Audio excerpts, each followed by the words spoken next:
Man pushes wheelchair-bound daughter into water. German Shepherd photo goes viral.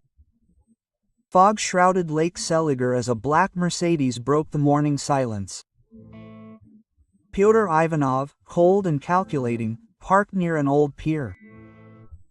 His daughter, Masha, 8, clutched a tattered teddy bear, staring at the water with wide eyes.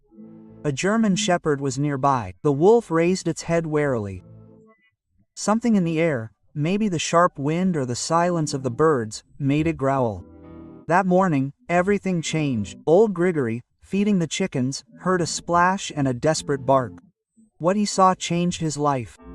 Grigory dropped the bucket of grain and ran to the shore, forgetting about the pain in his knees. In the water, struggling with the current, the wolf German shepherd dragged little Masha in his arms. Her golden curls stuck to her pale face. The dress was soaked. The dog, breathing heavily, crawled out into the shallows and carefully laid the girl down on the pebbles. Grigory, a 70-year-old retired investigator, knelt down next to her, checking her pulse. "Breathe, baby, breathe," he whispered, turning her onto her side. Water gushed from her lungs, and Masha opened her eyes. Blue, full of terror, but alive. The wolf was all wet, breathing heavily, not taking his eyes off the girl. Grigory noticed a deep wound on his side, but the dog paid no attention to the pain. "You're a hero, boy," the old man said. His voice trembled with emotion. He carefully lifted Masha. Her light body trembled. "What's your name, darling? How did you end up in the water?" Quote. Masha was silent. Her gaze was full of fear. The wolf whined quietly and pressed himself against her, as if protecting her from the world. Grigory carried the girl to his hut, feeling old instincts awakening. The tire tracks and wheelchair wheels on the shore haunted him. Something was wrong. 6 months ago, Masha, sitting in her chair in their mansion in Tver, heard her father's voice from the office. She was not allowed to ride alone, but she wanted to take her favorite felt-tip pen. At the door, she froze, hearing Pyotr's words. The fund's accounts need to be cleared before the audit. 2 million must be spent on other purposes. His partner Viktor Serov laughed hoarsely. No one digs deep into children's funds. It's bad PR. Masha heard her father mention her mother, Vera, who died in an accident 2 years ago. "She found something," he whispered. Masha drove away, her heart pounding. Her mother knew the truth. A chill of fear settled in her chest. That night, Masha dreamed about her mother for the first time in months. Vera stood in a field of blue butterflies, calling her, trying to say something.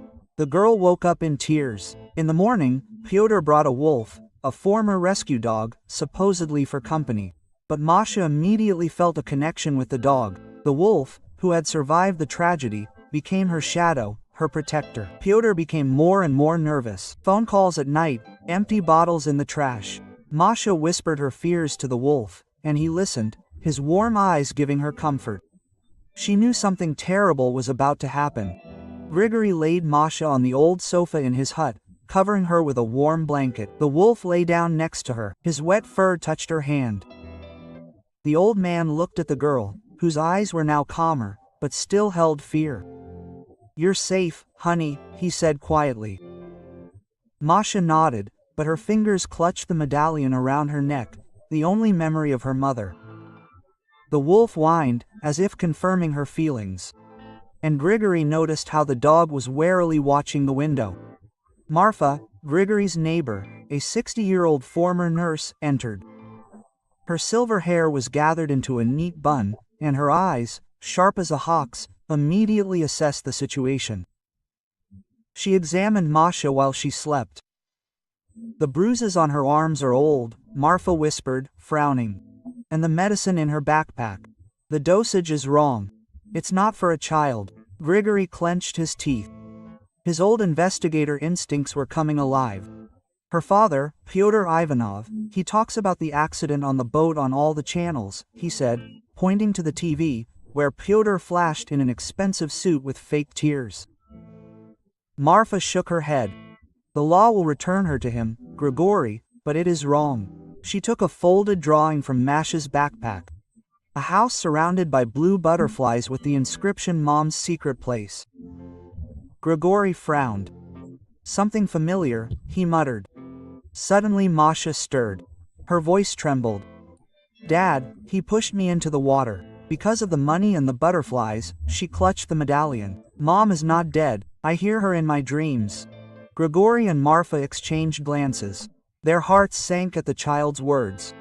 That evening, Grigory turned on his old computer. He was looking for information about Pyotr Ivanov and his Foundation for Children. The foundation, created 3 years ago after the death of Vera Ivanova, attracted millions, but Vera's body was never found after the accident. Presumed dead, Grigory read, feeling a chill in his chest. Vera was a forensic accountant, a specialist in financial fraud. It couldn't be a coincidence. He remembered his friend, investigator Fyodor Andreev, the father of faith. They worked together in Tver, solving fraud cases. Fyodor died 5 years ago, but his daughter seemed to have inherited his talent. Masha woke up in the night. A nightmare woke her. Daddy, he knew I heard about the money, she whispered to the wolf. The dog lay closer. His warm breath calmed her. She showed him the locket where she kept a tiny photo of her mother. I think she's alive, Masha said, and the wolf whined softly, as if agreeing. Grigory, hearing her voice, entered the room. Why do you think so, dear? He asked softly. Masha looked at him, assessing whether she could trust him. The wolf was Mom's dog. Dad said he got him from a shelter, but that's not true. The wolf was with us before Mom left. Marfa, standing in the doorway, pressed her lips together. The news says Vera died 2 years ago, she said. Masha shook her head. Sometimes I hear her in my dreams. She's with the blue butterflies. Quote. Grigory felt goosebumps. He remembered Fyodor's words about his daughter, who always found the truth. If Vera was alive, she might have been collecting evidence against Peter. But why would Peter do such a thing? Grigory knew Masha was in danger. By morning, the video of Masha being rescued by the wolf had gone viral. A fisherman from the other side filmed the man pushing the stroller into the water, and the dog rushing after the child. By midnight, the video had 50,000 views. Hashtag tagged wolf was gaining popularity. Grigory watched the video. His face darkened. The man in the frame was blurry, but his movements were confident, like Peter's. He'll come for her, Grigory told Marfa. She nodded. We must protect her. At night, the headlights illuminated the hut. The wolf growled, standing between Masha and the door. Grigory turned off the light and waved to Marfa to take the girl to the basement. It's safe there, he whispered. Marfa, holding the sleeping Masha, disappeared into the darkness. Grigory took the old rifle, although unloaded, and opened the door. A young gendarme, Alexei, stood on the threshold, his face wet from the rain. Forgive me, Grigory Petrovich, he said. We are looking for the missing girl. Have you seen anything by the lake? Quote. Grigory shook his head. Nothing, Alexei, just a bunch of chickens to the wind. Pyotr appeared behind the gendarme. His eyes, cold as ice, studied the hut. My daughter Masha has disappeared, he said. His voice was shaking, but Grigory saw through the falsehood. Pyotr stepped inside, examining every corner. His gaze fell on the golden lacquer on the floor. Do children often come in, Grigory Petrovich? He asked. His voice was soft but dangerous. Before Grigory could answer, a sharp wolf barked outside. Pyotr shuddered. It's her dog, he told the gendarme. This girl is here. Grigory's hut hummed with tension. Pyotr paced the room. His expensive raincoat left wet marks on the floor. Gendarme Alexei, embarrassed, tried to follow protocol, but Pyotr's commanding tone weighed on him. Search everything, Pyotr demanded. His eyes sparkled. The dog is here, which means my daughter is here too. Grigory remained calm, but his heart was pounding. The wolf's bark came from far away from Marfa's hut. It's the neighbor's dog, Grigory lied. He often wanders around the area. Pyotr squinted, not believing it. At that moment the door creaked and Marfa entered, wet from the rain, but unperturbed. Grigory forgot about our chess again, she said. Her voice was warm, but her eyes were sharp. Pyotr froze, studying her. Where have you been? He asked sharply. At his place behind the stream, answered Marfa. She heard the noise, decided to check. She looked at Pyotr with sympathy. "You must be that girl's father. What a horror." Her tone was sincere, but Grigory caught a slight mockery. Alexei nodded, knowing Marfa as a former nurse. "She lives nearby, Mr. Ivanov." "Nothing strange." The gendarme's radio crackled. "The girl's possible location is Vyazma, 5 kilometers away." Pyotr immediately turned around. "Let's go there immediately." Alexei glanced at the hut and nodded to Grigory. "If you see anything, call." The door closed, the headlights disappeared into the night. Marfa exhaled. Her composure cracked. It was close. The wolf almost gave us away. Grigory led Marfa to the basement, where Masha was sleeping, covered with an old blanket. The wolf was lying nearby. His eyes followed every rustle. Marfa took a small leather notebook from her pocket, sewn into the lining of the teddy bear's car. "Found it while I was looking for documents," she said. "Look." Grigory opened the notebook and froze. On one of the pages was written, "Fyodor Andreev, Forensic Police." His old partner, the father of Vera, who died 5 years ago, next to him in adult handwriting. A friend of his father, safe blue butterflies. "Fyodor, Vera is his daughter," Grigory whispered. The pieces of the puzzle fell into place. Vera Andreeva, the accountant who exposed financial fraud, was not killed. She was probably hiding, collecting evidence against Peter. Masha knew more than she should have, and Peter wanted to get rid of her. Grigory remembered Fyodor, his friend, with whom they solved cases in Tver. "Vera inherited his instincts," he said, looking at the sleeping Masha. The wolf suddenly became alert. His ears turned toward the window. He growled softly and ran out of the basement. Grigory and Marfa followed him. The dog stopped at Zakina Marfa's barn, scratching the floorboard. Grigory moved it aside and found a waterproof container. Inside was a flash drive and a note. "Give Lake Seliger to Grigory Petrovich. A former investigator, my father's partner, lives there." Vera's handwriting. "She knew," Grigory whispered. "She knew that Masha would end up with me." They returned to the hut and connected the flash drive to the computer. Hundreds of files revealed how Pyotr laundered millions through the foundation. Money intended for children went to offshore accounts. Among the files were videos. Vera, tired but determined, looked into the camera. "If you or you see, I'm in trouble, and Masha is in danger. Peter found out that I found evidence of his crimes.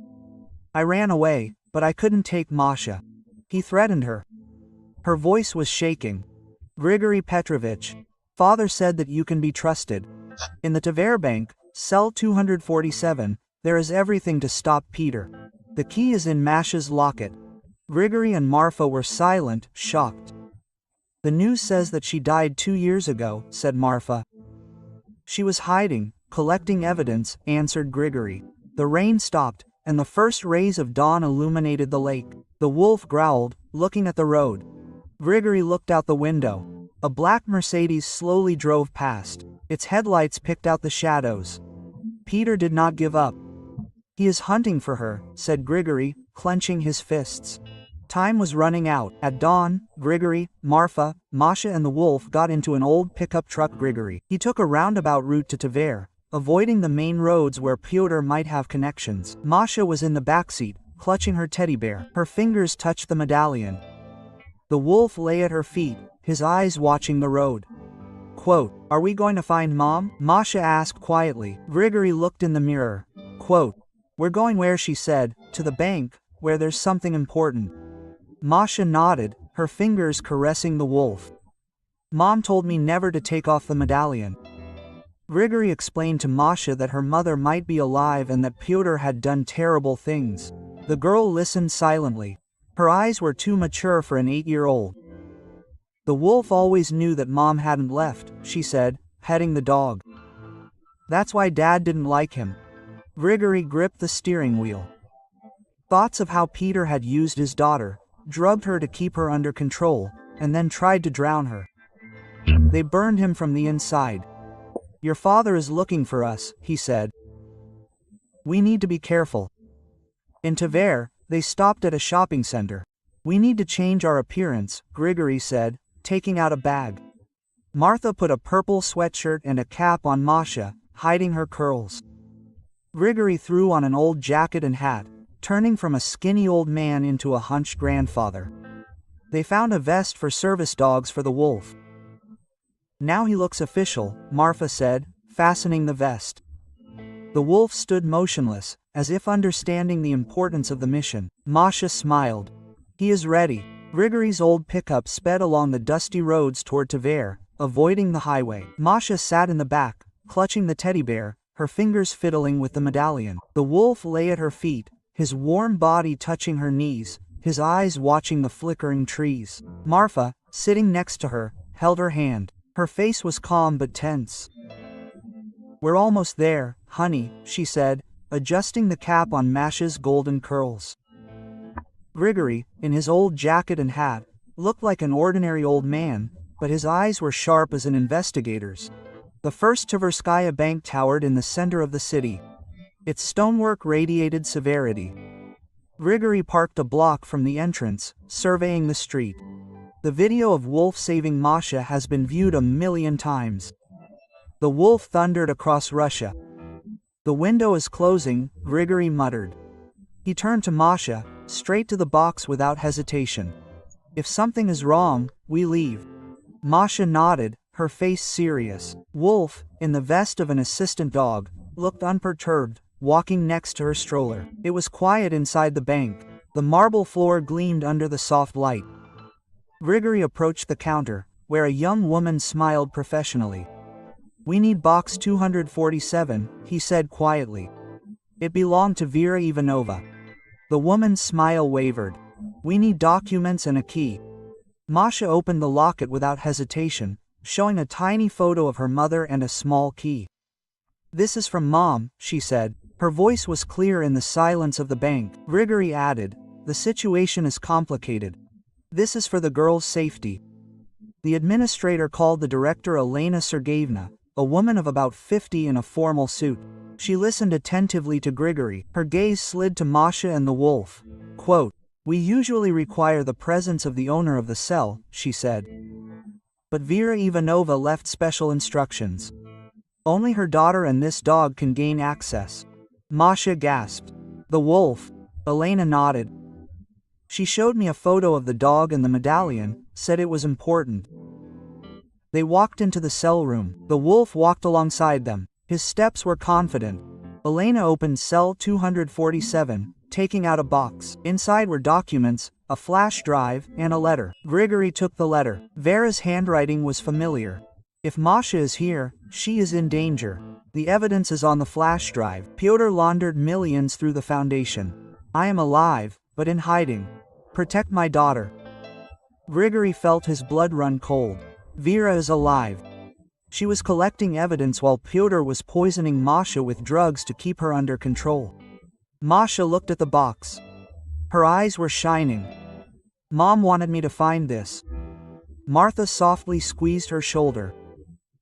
She wanted you to be safe. The wolf whined softly. His nose touched Masha's hand. As if confirming.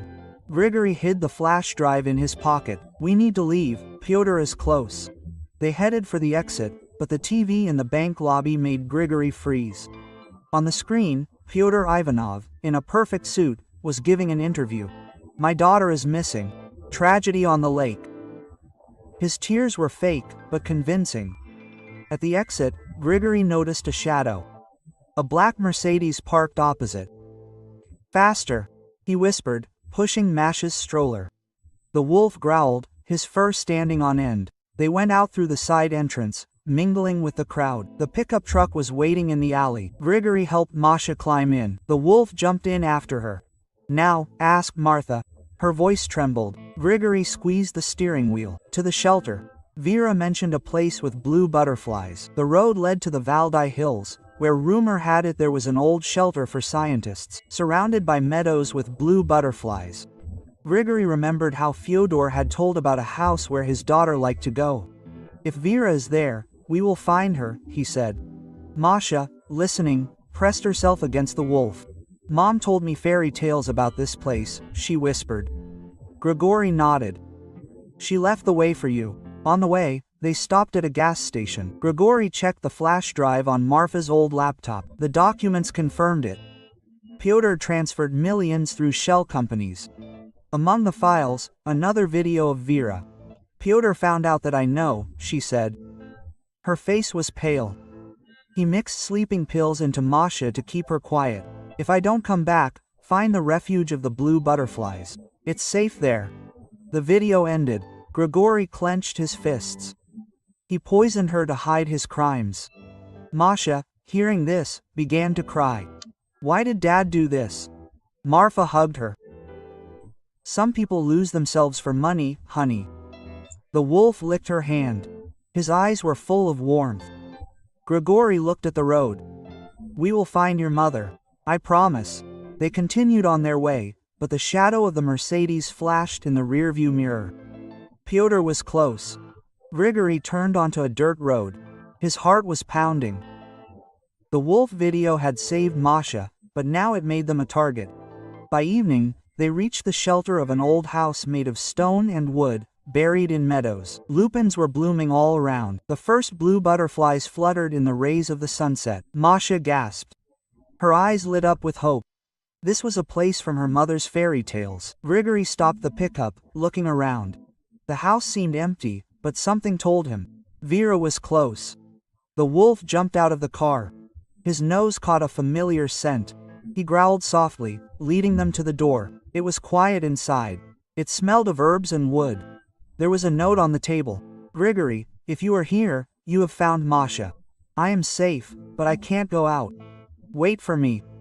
Signed Vera. Grigory exhaled. She alive. Masha clutched the locket. Her voice trembled. Mom is here. The wolf suddenly ran to Elijah's back door. Grigory and Marfa exchanged glances. Someone was approaching. Headlights illuminated the windows, and the familiar roar of a Mercedes broke the silence. Pyotr had found them. Grigory grabbed Masha. Marfa opened the basement. Hide, he whispered. The wolf stood at the door. His growl was low, threatening. Grigory picked up the gun, although unloaded, and readied himself. The door swung open, and Pyotr walked in. His eyes burned with rage. Where is she? He barked. Grigory stepped forward. You will not have her. At that moment, a woman emerged from the shadows. Vera, alive, with a tired but determined face. Pyotr, it's over, she said. Her voice was firm. Masha screamed, Mama. The wolf rushed towards Vera. His tail was wagging, but he did not lose his vigilance. Peter froze, his face turned pale. You died, he muttered. Vera shook her head. I ran away to stop you. I have all the proof. Quote. She held another flash drive. Grigory noticed a shadow outside the window. Gendarmes. Someone had called for reinforcements. Pyotr realized he was surrounded and rushed to the door, but the wolf blocked his way.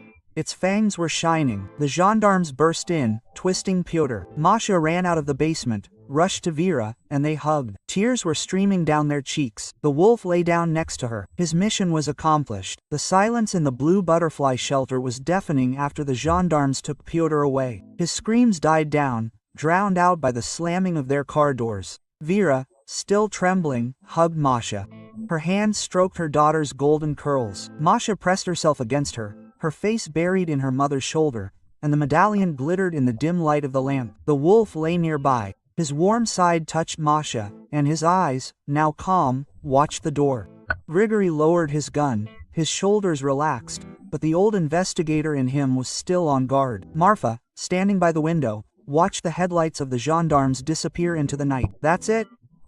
She asked quietly. Grigory shook his head. Not quite. We need to finish the job. Quote. Vera pulled away from Masha, wiping away her tears. Grigory Petrovich, I knew you would find her, she said. Her voice was weak, but full of gratitude. She told how she faked her death after an accident 2 years ago. Pyotr, having learned that she had uncovered his money laundering schemes through the foundation, threatened Masha. Vera ran away, leaving clues in a medallion and a teddy bear, hoping that Masha would end up with Grigory, a friend of her father. I followed Peter from afar, collecting evidence. She explained, showing the second flash drive, but he began to suspect that I was alive, and went after Masha. Grigory nodded. His gaze was heavy. He remembered Fyodor, their joint affairs, his unrivaled intuition. "Your father would be proud of you," he said to Vera. She smiled through her tears. "He said that you always see things through to the end." Masha, listening, looked up. "Mom, why did Dad become like this?" Vera sighed. Her hand touched her daughter's medallion. "Money and power change people, darling, but you and I are together now." Martha took out her laptop and inserted Vera's flash drive. The screen was filled with tables, correspondence, bank statements. Peter used the fund as a screen, transferring millions to accounts in Dubai and Panama. Among the files was an audio recording. Pyotr's voice giving the order to slip Masha a sleeping pill so that she wouldn't blab. Grigory clenched his fists. "This will go to court," he said. Vera nodded. "I've already contacted the prosecutor in Tver. They are ready to take the case." Quote, "At dawn, the gendarmes returned for evidence. Alexei, a young officer, now looked at Grigory with respect. "Are you back in business, Grigory Petrovich?" he said, accepting the flash drives. Grigory shrugged. "Just an old man helping a friend." Masha, sitting in the wheelchair, smiled at him. "You are not just an old man, you are a hero, like a wolf." The dog, hearing his name, wagged his tail. His wound had already chewed under Marfa's care. Vera and Masha remained in the shelter while the prosecutor prepared the charges against Pyotr. The video of the wolf saving Masha became a symbol of hope. Journalists besieged Tver, demanding interviews. But Grigory and Marfa kept the press at bay. "The girls need time," Marfa said firmly, closing the gate. In the evenings, Masha drew blue butterflies. Her fingers moved confidently, and Vera sat next to her, telling stories, as before. The wolf slept at their feet. His breathing was even. A week later, the prosecutor reported, Pyotr confessed to trying to murder Masha and launder money. His partner, Viktor Serov, was also arrested. The fund was closed, and the money was used to help children. Vera decided to stay in Tver to be closer to Masha and start a new life. Grigory and Marfa returned to Lake Seliger. Their hut became quiet again, but every evening, looking at the water, Grigory thought about Fyodor, Vera, and Masha. Quote, "We did it, old man," he whispered, as if his friend could hear him. One day, Masha and Vera came to visit.